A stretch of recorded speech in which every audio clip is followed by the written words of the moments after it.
Well, welcome, Hannah. Thank you for taking the time to speak to us today and the wider PBC community. We are so excited when we've seen what you're doing, and it's so inspirational. Um, Not only your challenge, the gymnastics challenge, but the fact that you're using it as a platform to raise awareness and funds for the foundation is very much appreciated by us all here. We're just really, do you want to share a little bit about yourself and how you got into gymnastics? Just let people know. Yeah, absolutely. Yeah. So well, gymnastics isn't brand new to me. I started when I was about 6 years old, which is a very, very long time ago.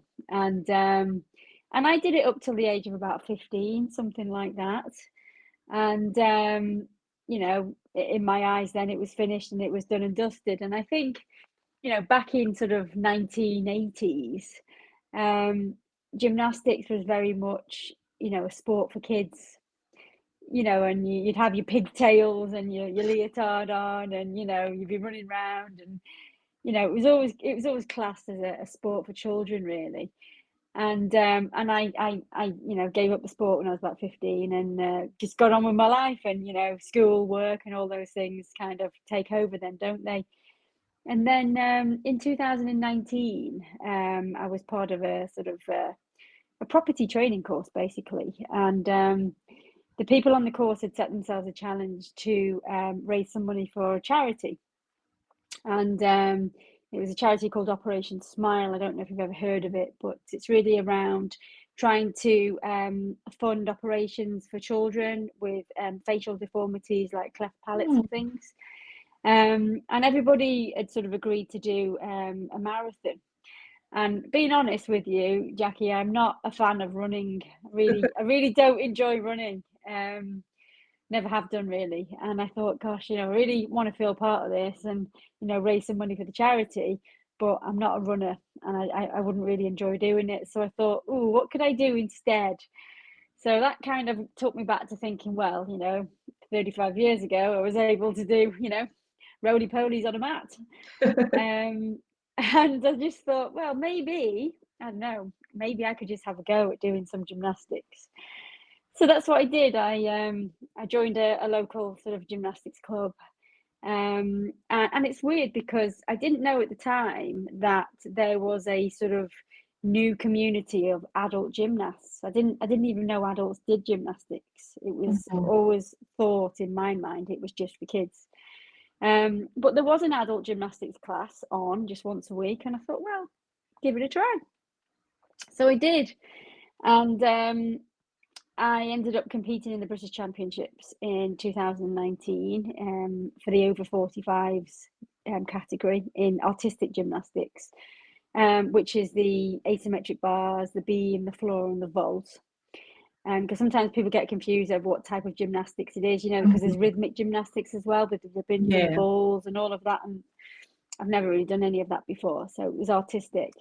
And I had a couple of months of training, and then I found out that a couple of people in the club were going to be competing in the British Championships for adults. So I thought, well, I'll give it a shot.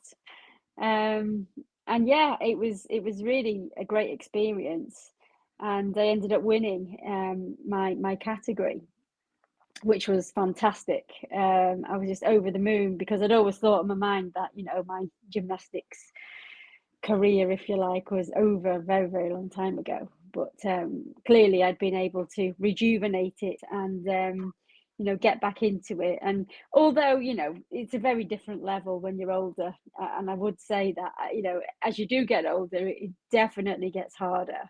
There's no doubt about that. But that's not to say you can't enjoy it, and you can't enjoy the challenges that it throws at you. And it's good for your mental health, your physical health. You can create new friendships. And obviously, 2020, wasn't it? 21, we had COVID and all of that, the pandemic. And everything stopped, didn't it? We were locked in our houses, we couldn't go out. And there was certainly, very few opportunities to get into the gym and train because everything was shut. So I think it's fair to say that over that couple of years, things kind of halted and not very much happened. And then when British Gymnastics said that they were going to be opening the competition up again, this year, I thought, well, yeah, maybe it's not too late to try and have another stab at this. So I've probably had about 3 to 4 months of training, which isn't a lot, because I had a bereavement in January, so I took a couple of months off. But yeah, the time I've had being able to train has been great. And the competition is this weekend. And I think because I'd done it last time and raised money for Operation Smile, I just thought, well, wouldn't it be a great opportunity to raise some money and to raise awareness of the PBC Foundation, because I was diagnosed with PBC about 10 years ago. And, you know, I found the foundation, you know, a great source of help and advice and guidance when there's not that much else out there, is there? You know, I think, being honest, when I was diagnosed with PBC, I think I Googled it. You do, don't you? You always tell yourself not to, but you do Google it. And I was just horrified to sort of read stories that, you know, your life's over, you might have 10 years to live. And it was all a massive shock, because I wasn't even ill, which sounds crazy, doesn't it? But it was just a routine blood test that identified I had certain antibodies, AMA, I think it's called. And yeah, my doctor had said, yeah, you have this condition called PBC. And it was called primary biliary cirrhosis at the time. I know the name has changed now.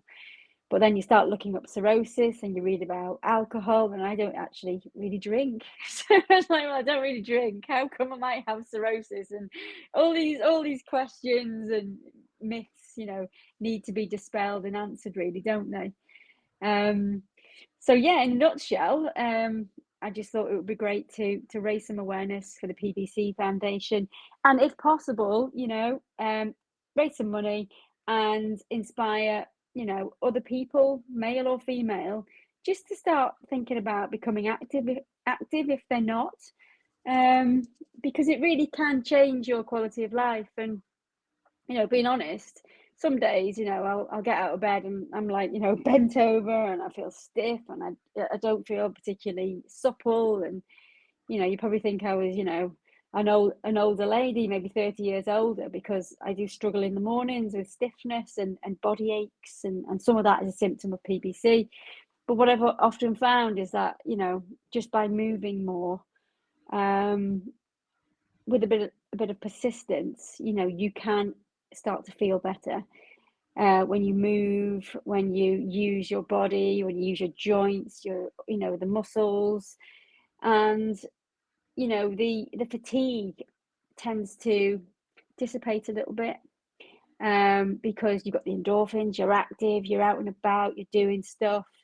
And also, I think one of the important things, especially with gymnastics, is around, you know, strengthening your bones through exercise as well, because I think my doctor had said to me that you can get, you know, osteoporosis or brittle bones and things with PBC.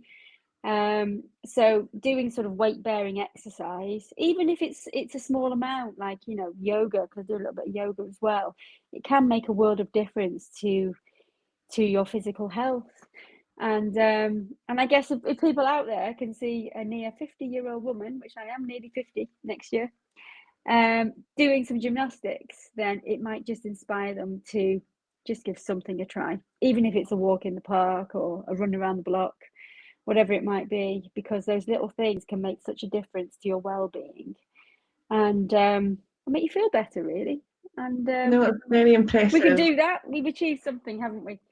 No, and the foundation, we're always trying to promote like movement as medicine and just getting out and about and doing the little or as much as you can. And again, even myself, like I don't have PBC, but working from home, I feel that sometimes I can go days without hardly moving at all because I just move from room to room. So I've tried to set myself kind of got one of these step watches and try to make myself move about more. And you do feel better because, I mean, I'm in my late 30s and sometimes my husband laughs and I'm cracking bones and I'm like, oh, I don't know what's happening. No, the gymnastics is very impressive. I mean, my 4-year-old goes to a gymnastics class and sometimes the older people are training. It's mesmerising how good it looks, and it's almost, you just can't understand like how are they going around there or balancing, and So it's very impressive. And the fact that you're helping raise awareness is greatly appreciated. And it is an inspiration, especially when people, as you say, they just see the negative. And I've done it myself, especially when I was pregnant. You Google and you always grab onto the extreme worst case. And it is inspirational that you can be active and getting out and about and just not letting it define you at all. Absolutely, absolutely. I think what I've found is that having PBC hasn't necessarily been straightforward. And just because I do this doesn't mean I don't suffer from some of the symptoms. I think I was very lucky. I would say the first sort of 9.5 years or so of being diagnosed, I didn't have any of the itching at all. And I used to read, things on Health Unlocked and things about people's experiences of the itch. And there'd be a lot of articles written about the itching in like Liver News as well. And, oh, sorry about that. I'll just, hang on. No, Guy, it's can okay. you turn my phone off? Feel free to answer if you want. I'll come back. All right.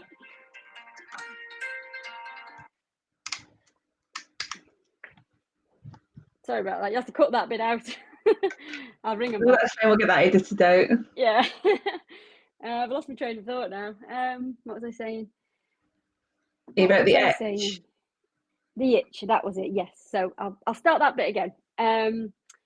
So yes, so I've been very lucky in the fact that I've not suffered from the itching like most people do, maybe from the start of the diagnosis.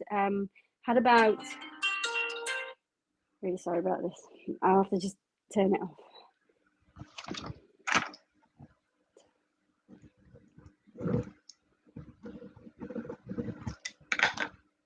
Right, it's off now.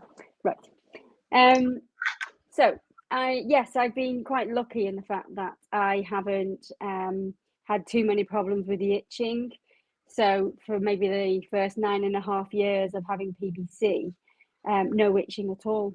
And I remember reading articles about it in Liver News or seeing things written about it on Health Unlocked, for example, people posting stories about how awful it was. And do you know what? I feel quite bad about this, but I always used to think, gosh, are people sort of over exaggerating, this problem?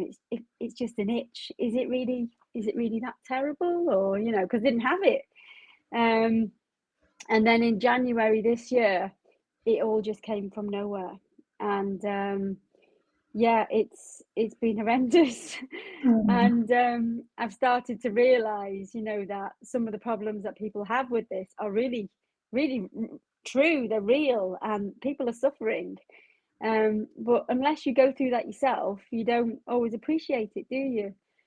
So there is all of that going on at the moment, and really trying hard to find a solution to that. Tried a few and they've not worked. I really hope at the weekend when the competition's on, I don't have any problems with itching, because that is going to be difficult to manage if I do. And then also there's the tiredness and the fatigue, and I've suffered with that on and off, really. But I think what I would say, in the last sort of probably 5 years, it seems to have eased. It was worse earlier on. And I'm really full of energy on a daily basis. I might get tired if I've had a really busy day and I'm running around after kids and stuff, or whatever it might be. But I always think that tiredness associated with PBC is different to normal tiredness. I see them as two completely different things. Whereas if I'm sort of PBC tired, that tiredness is so extreme I could just literally fall on the floor and just go to sleep. Whereas if I'm just normally tired, I might just have an early night and go to bed. And I think being active genuinely helps with managing that fatigue. It must do, because I'm generally always active, and I really don't have a problem with it. I'm quite fortunate. So a couple of tips there. If you can get yourself out and about and move a little bit more, you might not feel like it, but if you can do it, you will feel the benefits after. It's just making those first initial steps, isn't it, to get going? No, definitely. And as you say, like, I've got two young children. I probably say all the time, like, I'm tired, I'm exhausted, and it's probably Yeah. not the same extreme as um, I have a tiny, like, when I had my first daughter who's 7, near the end of my pregnancy, I got an issue which meant I was really itchy all the time, and it was horrendous. And I only had it for a few weeks, so I totally sympathise with people because, I mean, I remember when I fell pregnant the second time thinking, oh, please not this again. I just would not be able to cope. Yeah. And luckily I didn't. So I have that small kind of understanding that it's so horrible and it affects, it's not just like it only happens at a certain time or when it's convenient, it's all the time. And if you're tired, there's nothing worse. Oh, it's horrible. It's torture, isn't it? It's just So it's, torture when you're so tired. it's so impressive that you can get up and get on. And it is, everyone's in different situations. And I suppose it's one of those life cycles that everyone's PBC is a bit different. And there's a whole peaks and troughs of how you will in your PBC journey. So I think your story will be really inspirational to people to see that you can get out and about or do or challenge yourself and manage it alongside the PBC as well. So Yeah, thanks absolutely. for sharing that with us. I think it'll be really hopeful for a lot of our members to see. And I mean, do you have a message or anything you'd like to share with the PBC? Excuse me, I'm going to say that again. We'll cut that out too. Do you have a message or story or anything else that you would like to share with the PBC community or any kind of words of wisdom? I think that I think naturally I'm quite goal driven, whether that's in sport or in business or anything really. And I think having a reason why really gives you, that reason to get out of bed in the morning. Yeah. Whether it's just something small you're going to challenge yourself to do on any particular day. Having that reason why just gives you that push, that motivation. And I think particularly this competition, I think if it wasn't for this event, I wouldn't have done all the training I've done because there's an end goal, isn't there? Mm-hmm. My goal is to win this competition. And in order to be able to win this competition, I've had to train a lot, put a lot of hours in, a lot of commitment. Even on holiday, I've done a lot of work, a lot of yoga, hours and hours of yoga every day just to keep supple, to keep fit, because I want to achieve what I want to achieve at this competition. So, I think set yourself a goal. Maybe you want to do a 5K. Maybe you just want to walk around the estate you live in as a starting point. It doesn't have to be anything drastic or, over the top, just something small. And one of the things I've always done is set myself 3 goals for the day. Yeah. And it doesn't matter whether they're massive or whether they're small, but just set yourself 3 goals for the day. And it's incredible how good you can feel at the end of the day if you achieve them. Yeah. And you can, I'm always, I'm always a fan of to-do lists. I've got loads of them. I've got a to-do list for everything. But just ticking off that to-do list to say, yes, I did that today. I did that today. And I did that today. Can really make you feel better, make you feel like you've achieved something and that you fulfilled your sense of purpose. And I think if you have that, things like PBC can often be put on a back shelf because they're not at the forefront of your life. You've got other things going on in your life that are important that you can focus on and work towards. And then in the background, there's the PBC going on, but it doesn't take center stage because it can't take center stage because you have to be in control of it, not it be in control of you. And that's the sort of, the rules I'm working to, with this competition. I am in control of the condition, and I will do my best at the weekend. And like I said, hopefully we'll raise some money. And even if we inspire one person to get off the sofa and do something positive, that would be wonderful, and I'd be happy that we've achieved something, and I'll be able to tick that off my list. Oh, well, good luck for Sunday, and we look forward to catching up with you again. And keep us updated if you've any wee videos or anything. Please send them in. The members love seeing what people have been up to, and again, I watched your little videos that you sent in, and it was very inspirational, very impressive. I mean, I struggle to do a handstand when my kids are playing in the garden, so it's motivated me that I'm going to have to get the practice in. There you go. There you go. Start today. Yeah, but no, I'm just going to say for anyone watching this, please visit Hannah's page, sponsor her if you can, and keep an eye on our social media because we will be updating you with how she gets on as we go. So thank you very much, Hannah, and good luck for Sunday. Thank you so much.